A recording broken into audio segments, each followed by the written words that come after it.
അപ്പോൾ ചങ്ങായിമാരെ, നാലാമത്തെ ദിവസത്തെ പരിപാടി തുടങ്ങുകയാണ്. ഇനി ഇവിടുന്ന്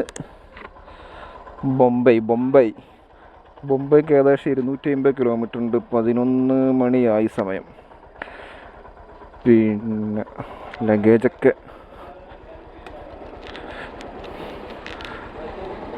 ലോക്കാണ്. 11 മണി വരെ നല്ല മഴയായിരുന്നു. മഴ നിന്നപ്പോൾ പെരും ചൂട്.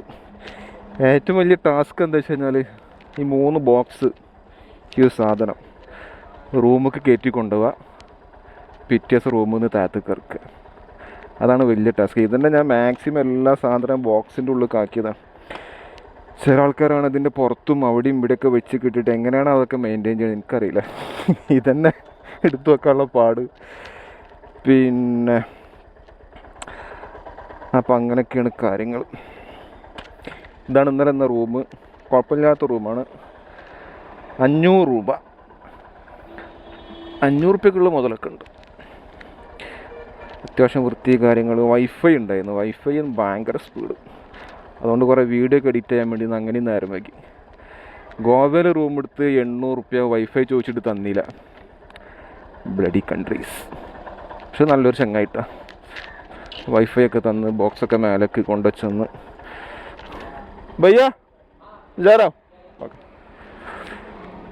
അപ്പം അങ്ങനെ ഇന്നത്തെ യാത്ര തുടങ്ങണമൊന്നും മറന്നിട്ടില്ല എന്ന് തോന്നുന്നു. റൂമിൽ നിന്ന് ഇറങ്ങുമ്പോൾ എപ്പോഴും ഒരു ടെൻഷൻ. ഇതിൽ മറന്നോ, റൂമിലുണ്ടോ.